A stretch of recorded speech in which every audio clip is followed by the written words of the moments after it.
Sobrang hassle pala kapag ganitong panahon magbubook papuntang Baguio. Kakatapos lang kasi ng Christmas at New Year kaya naisipan namin magpunta ng Baguio. At akala din namin na kumonti na yung tao sa Baguio pero mali pala kami. Sobrang daming nakabook papuntang Baguio kaya nga alas 10 na yung nakuha namin na bus. 2 days and 1 night lang kami dito at masusulit sana namin yon kung alauna kami na madaling araw aalis dito sa Cubao. Kaya nga lang fully book na yung madaling araw at ang available na lang sa Genesis o sa Victory Liner ay itong 10 AM. So papunta na kami ng Baguio guys. 10:30 yung nasakyan namin. Dumating na kami doon mga alas 3 na gano'n. 4 hours to 5 hours ang biyahe, depende sa traffic. Kaya sure na sure kami na hapon na talaga kami darating sa Baguio. Pero ano ba yung magandang gawin kung halimbawa lang na first time mo din at hapon ka na din dumating sa Baguio?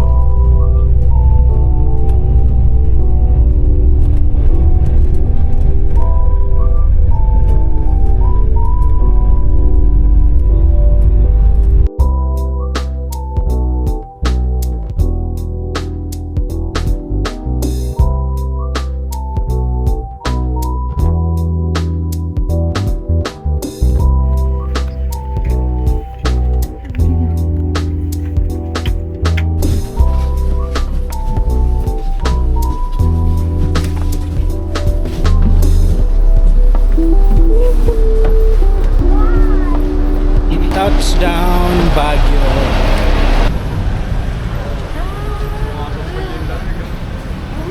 Baguio na kami guys.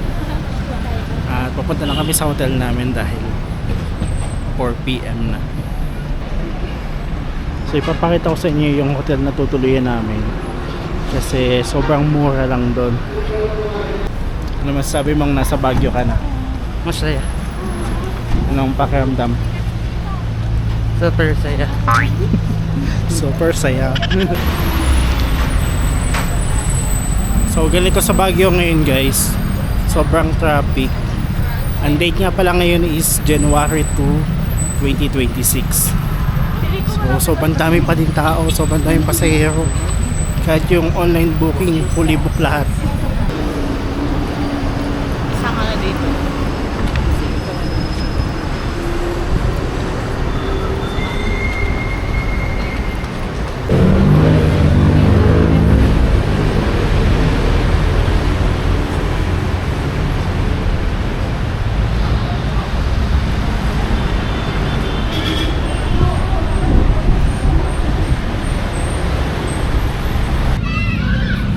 So naglakad lang kami guys papunta dun sa hotel namin.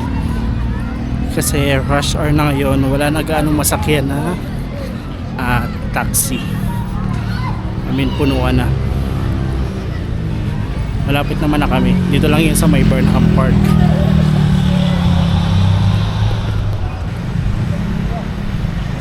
So bale ito na yung hotel namin, Marian Quezad Hotel.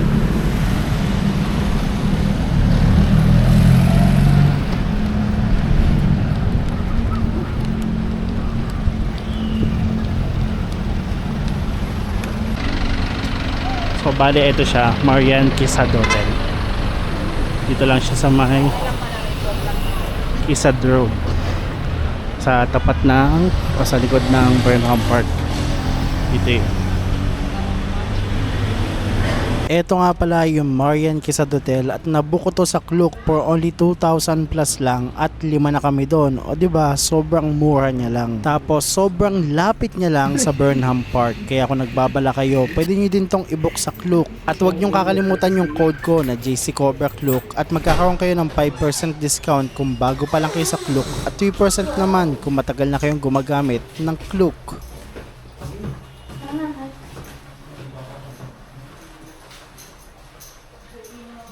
Bale, ito yung hotel namin guys. Pagpasok nyo CR agad.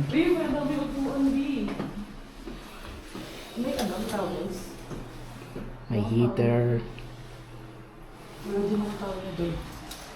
Wala silang patawad.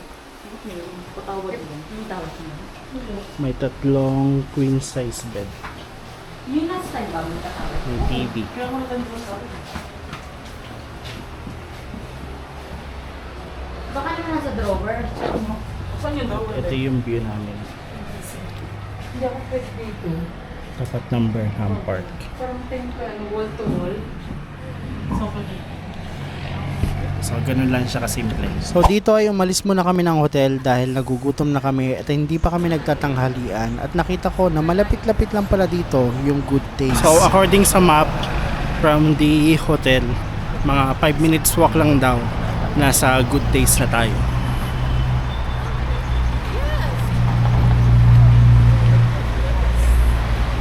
Our Lady of Lourdes Parish.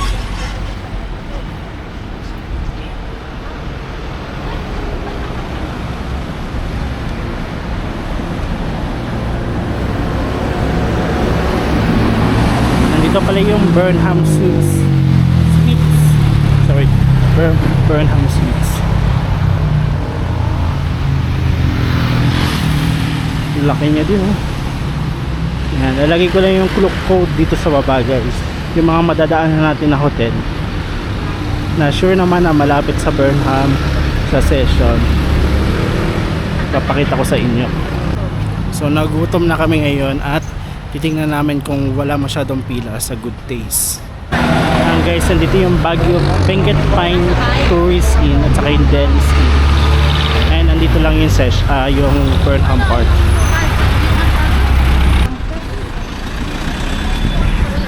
Burnham.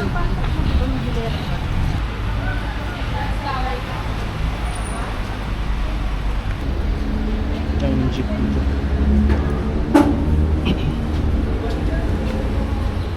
Kaya ito yung Good Taste.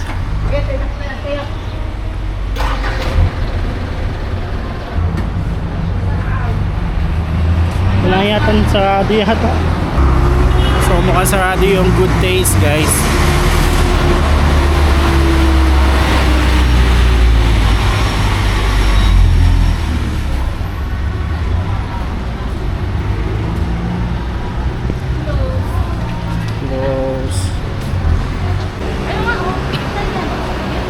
So, may nakita kami ditong malapit na Sanggupsalan sa may Good Taste. Malapit sa may Good Taste. Katabi nitong Metro Pine Inns.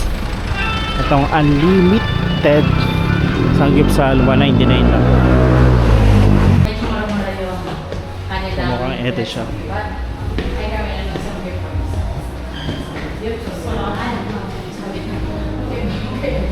Grumpy Pig.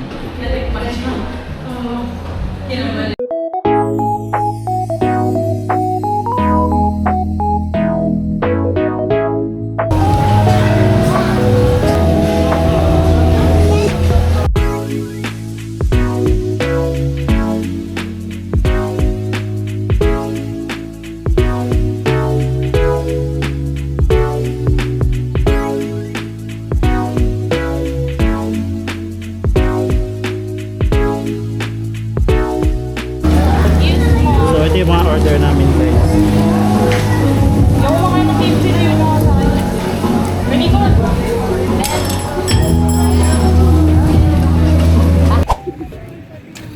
So ayun guys, naglalakad kami ngayon papunta sa SM kasi sobrang traffic na naman at walang masakyan na taxi.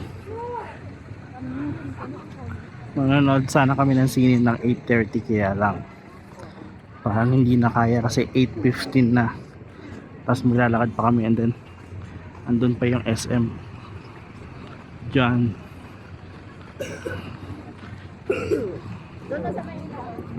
Diba, sobrang layo, baka mga 8:45 kami makarating doon.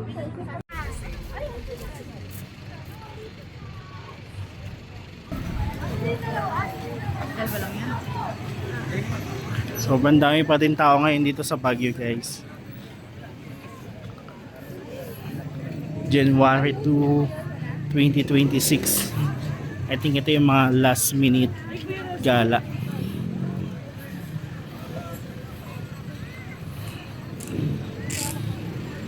Tawid tayo.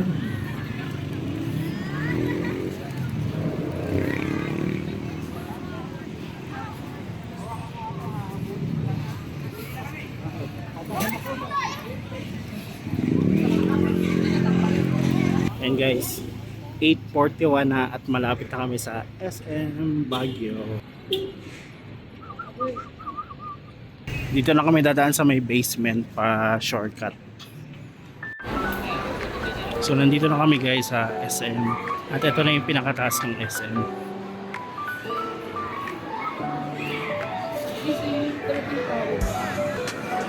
Ayan. Dito maganda magtambay dito kasi kitang kita nyo yung Baguio City Lights.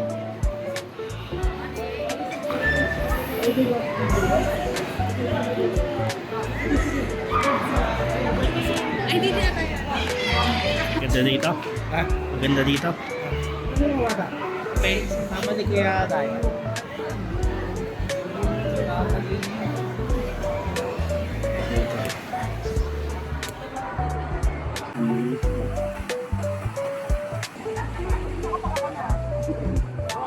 So dito naman yung magandang spot guys. Kung gusto niyo mag-picture ng hindi masyadong maliwanag.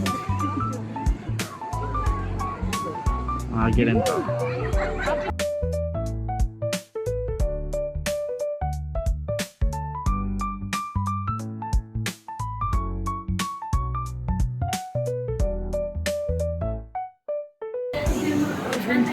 Sabi yung haba ng pila ng taxi.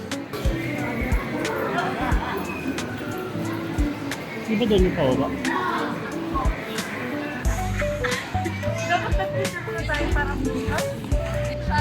So ganito yung itsura ng Session Road ngayon after Christmas.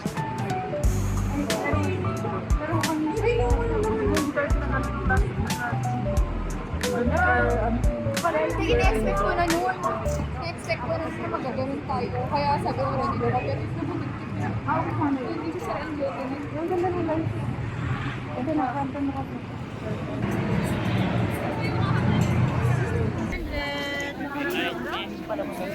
Ayun mo kasi here. Guys, traffic guys. Magkano po? Ang cute. Pag walang box.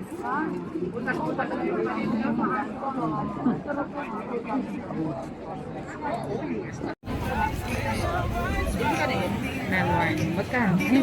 Sa truck. Kay Kuya Nicole ay ilan? 80 daw kay Kuya Nicole. At paalala dito sa mga kumakain, patuloy na lang po yung mga pinagkainan po ninyo, pakitapon na lang po sa tamang basurahan. Huwag niyo po iiwan kung saan-saan.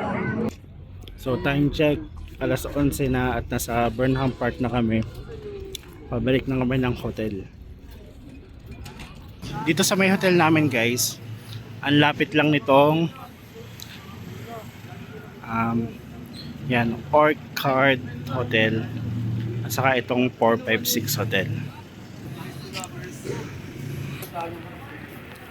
So dito sa may hotel namin, yan, ito lang yung hotel oh.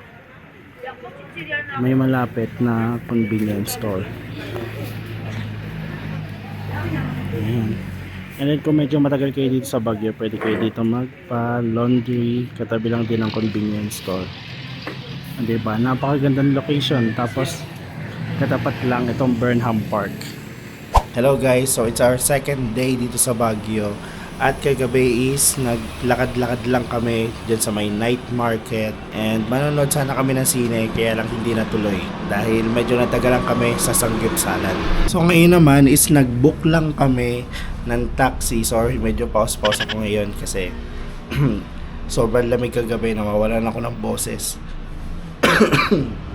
Inuubo pa ako. So nag-book na kami ng taxi para i-tour kami dito sa Baguio at madami naman siyang pupuntahan. So ang sinasuggest nila na time is 8 AM to 5 PM.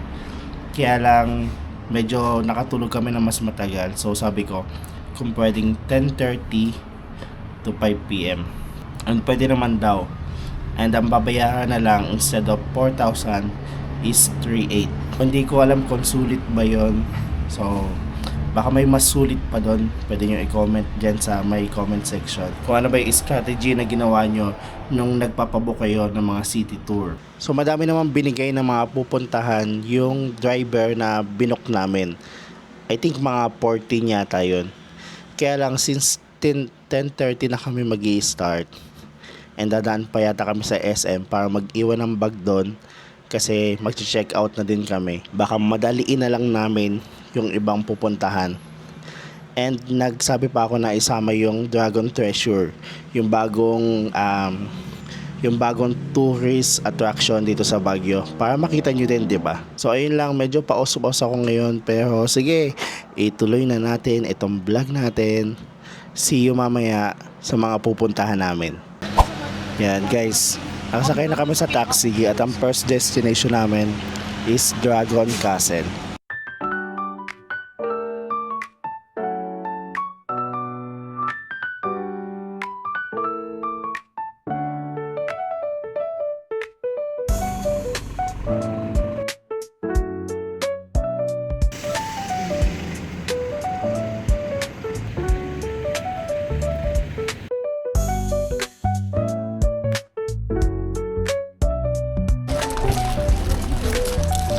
So nandito na kami sa Dragon Treasure guys, at magre-register na kami. Bago nga kayo makaakyat sa Dragon Castle ay kailangan nyo muna magbayad ng registration fee, at eto nga yung mga prices nila. Pwede nyong i-pause itong pinakang video para mas makita at mas mapaghandaan nyo pa yung mga babayaran nyo kung gusto nyo magpunta dito sa Dragon Castle.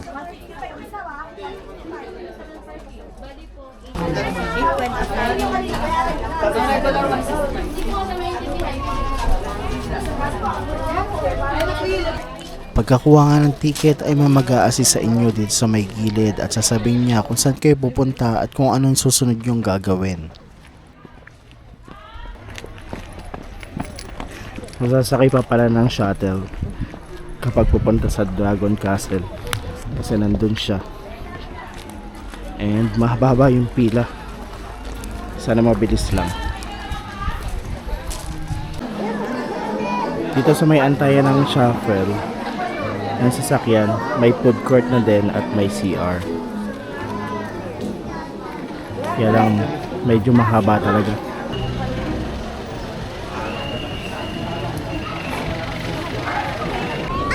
So madami naman palang sasakyan guys, at sunod-sunod naman yung dating. Pero sobrang dami talagang tao. Kaya agahan nyo kapag pupunta kayo dito. Isa pa nga sa napansin ko ay itong bigla ang pagkakaroon ng mga fog na mamaya ay nawawala din naman. Ayan, malapit-lapit na kami sa pila guys. Yes.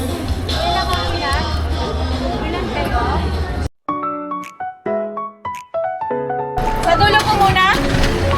Ay, sorry. Dito lang.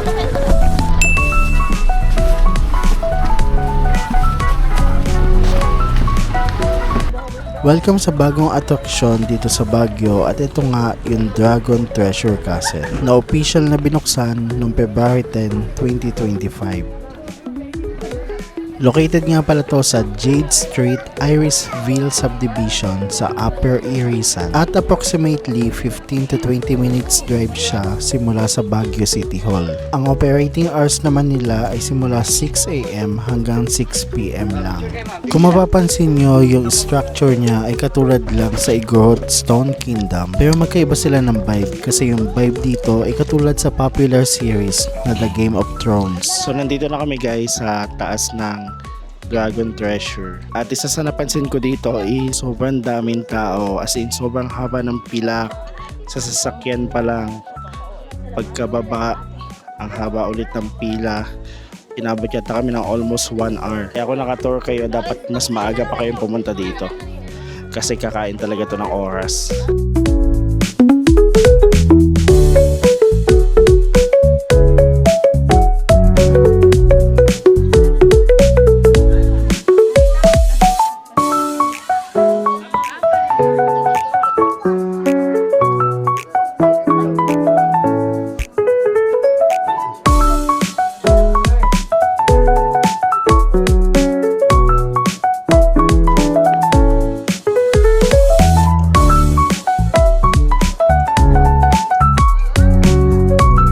So ganito kaganda guys yung Dragon Treasure dito sa Baguio. At tingnan natin kung makakakit pa tayo sa pinakantaas niya para mas maganda pang view yung maipakita ko sa inyo. Yeah, come here.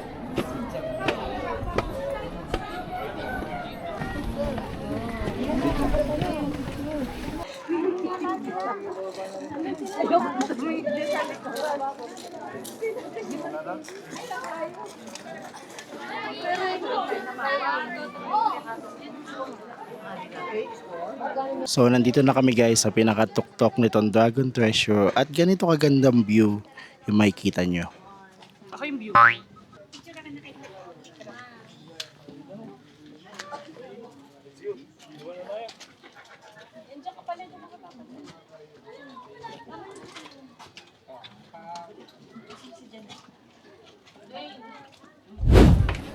So pababa na kami guys at papunta na kami sa next destination.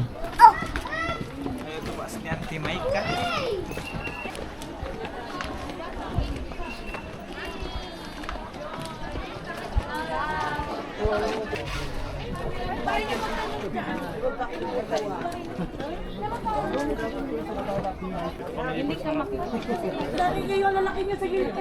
Ang bagay lang.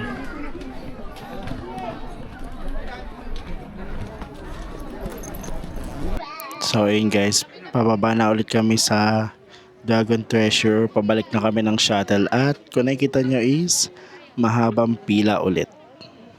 Pero sana mabilis lang to. Madami naman silang sasakyan pala, hindi lang isa or dalawa. Nadaanan nga din pala namin itong sikat na atraksyon dito sa La Trinidad Benguet na Valley of Colors o yung mga colorful houses. Pero hindi na kami tumigil dito dahil nga matraffic. Tinatawag nga din pala tong Estobosa na derived sa tatlong sityos ng Barangay Balili. Ang Stonehill, Butiw-Tiw at Sadyap. At kung pupunta nga kayo dito, nasa 10 to 15 minutes drive lang to mula sa Baguio City Center.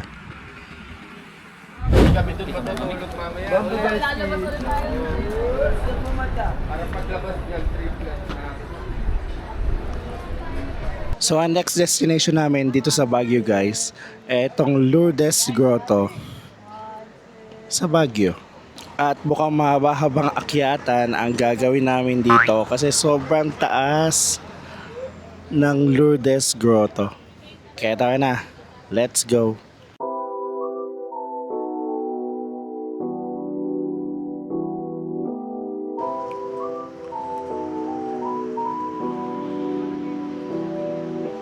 Ihanda nyo yung mga paa nyo kung pupunta kayo dito sa Lourdes Grotto dahil meron lang naman tong 252 steps. Isa nga tong Catholic shrine kaya kung sagrado katoliko ka, wag na wag mong papalampasin ang pumunta dito. May dalawang Lourdes Grotto dito sa Pilipinas, yung isa sa Bulacan tapos etong nasa Baguio City na kung saan nakatayo sa Mirador Hill. Kaya naman kapag naakyat mo to ay matatanaw mo din ang ganda ng Baguio City. So nakakita kami ng shortcut. Tingnan natin kung nasa na sila.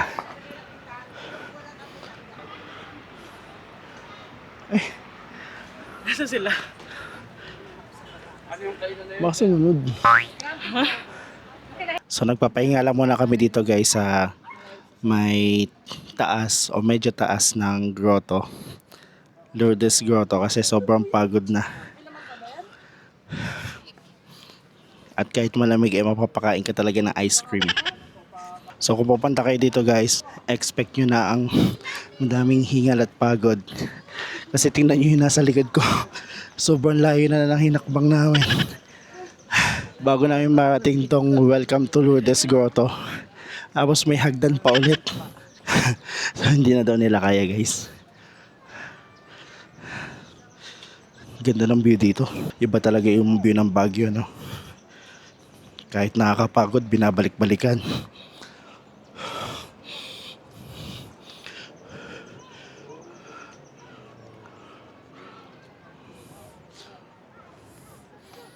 So I think guys may mga shortcut doon at saka dito.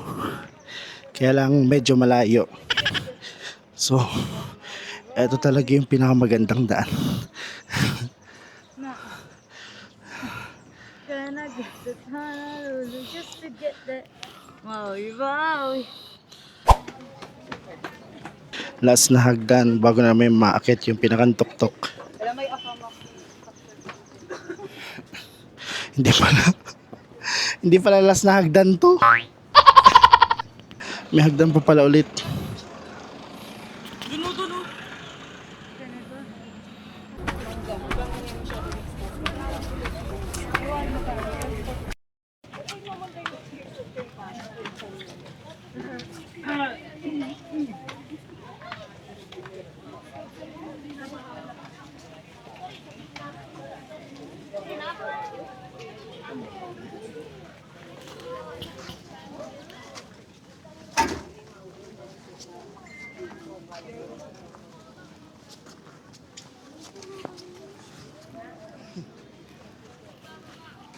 So kung gusto niyo talaga ng mabilis na makarating dito sa taas, dadaan talaga ako sa hagdan na yun.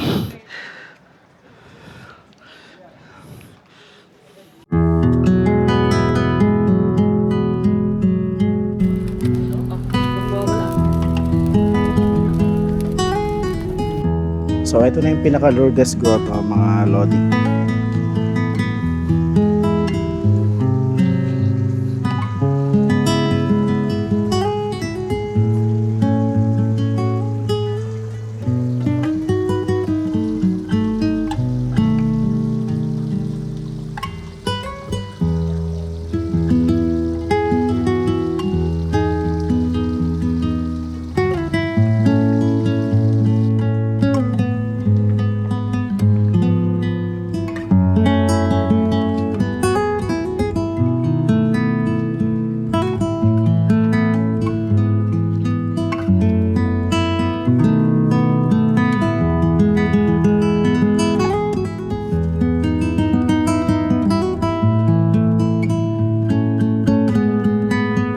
So ito naman yung kapilya ni na Jesus at Maria dito sa may Lourdes Grotto. At ganito siya kaganda.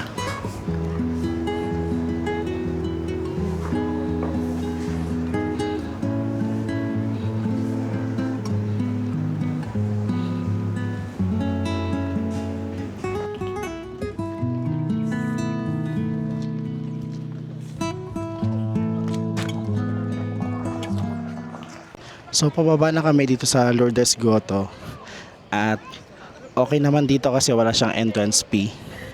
Magbabayad ka lang ng kandila kung gusto mong mag-tirik ng kandila. And then nakakatawa din dito, madaming tao pero hindi siya siksikan katulad dun sa Dragon Treasure kanina. So magpapasundo na kami dun sa taxi at pupunta na kami sa next destination namin.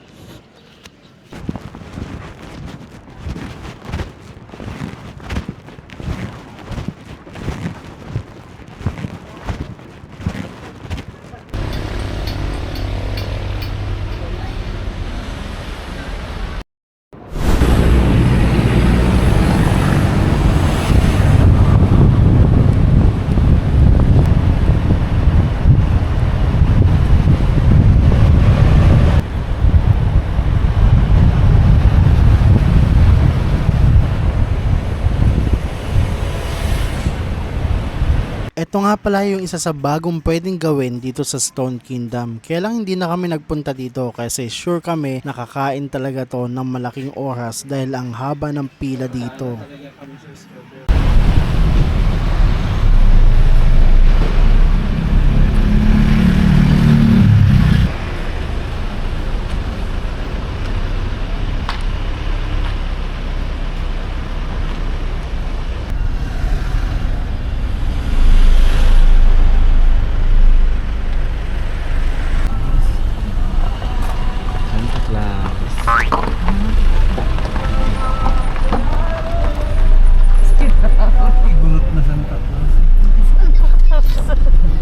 Tawal niya.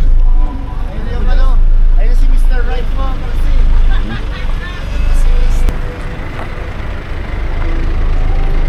So ito na yung next destination namin guys, Strawberry Farm dito sa Baguio.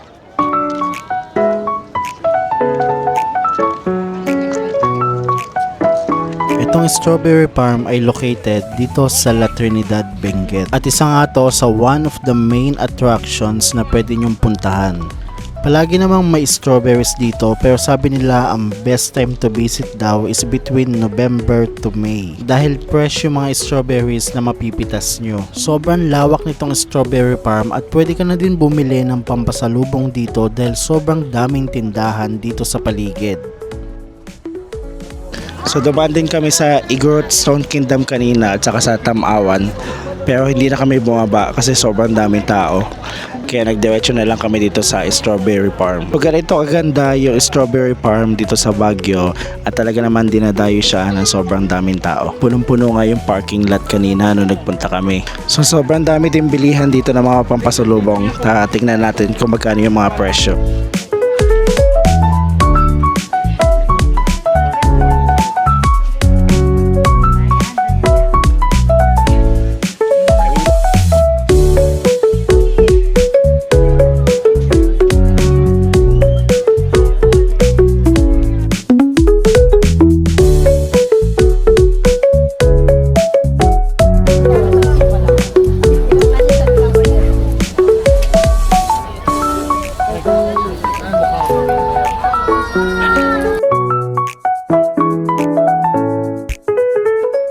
So I think mas okay bumili ng pampasalubong dito sa Strawberry Farm.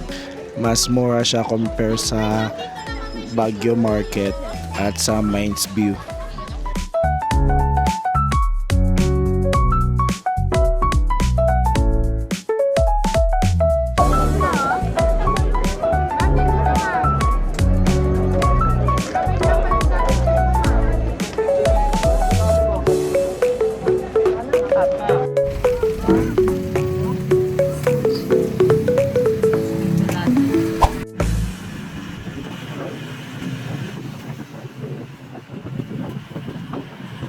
Ito na yung last destination namin guys. Dito sa Botanical Garden. At paubos na talaga yung boses ko. Wala na akong boses. Sobrang lamig kasi guys, kaya wala na siyang boses. So sobrang daming tao ulit dito sa Botanical Garden. At sobrang haba ng pila para lang makakuha ng ticket. Last na yata to, no? B. Alas 5 na eh. Or depende kung pagbigyan niya pa tayo ng isa pa. Kasi malapit na dito yung Mines View eh. Pero kasi madilim na din eh.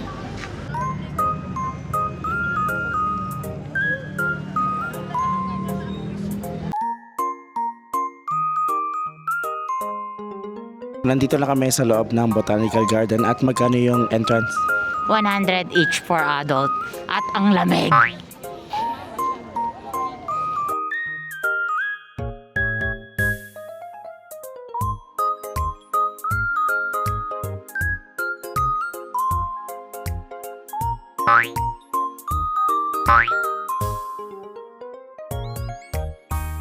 Kung first time mo lang mag-Baguio, dapat isa to sa nangunguna sa listahan mo, ang Botanical Garden. 100 pesos nga yung entrance dito at kung mahilig ka sa halaman, sandamakmak na halaman, bulaklak ang makikita mo dito. Iba talaga yung peaceful or vibe ang binibigay nitong Botanical Garden. Pag naglalakad ka dito, mapipil mo na minsan nasa China ka, nasa Taiwan, nasa Japan o nasa Korea. So sobrang daming makikita dito sa Botanical Park.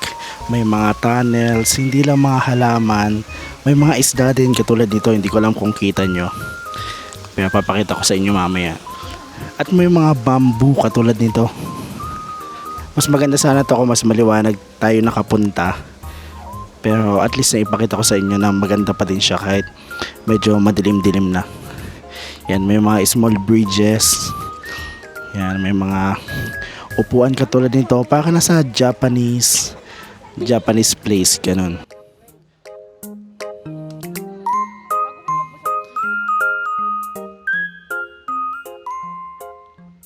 So eto yung mini bridge, sana makita natin yung isda. Ayun yung isda.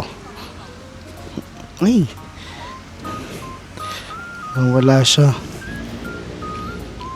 Siguro papailawan to mamayang gabi. I think koi fish yung tawag sa isda. Ayun, kulay orange. Koi fish ba yan? Imposible naman yan sinimo. Tabi-tabi nuno. Kaya kung worth it ba yung 100 pesos dito, I think ganun talaga eh. I think worth it na worth it yung 100 pesos dito sa Botanical Garden sa Baguio. So eto na, may ilaw na guys. Yan, mas maganda na yung pag-video natin ngayon. So tingnan natin kung malilibot natin lahat. At kung hindi, wag papadagdag si kuya kasi 5:30 na, hanggang 5 lang kami. Well, na late naman siya kanina, so baka pagbigyan niya tayo.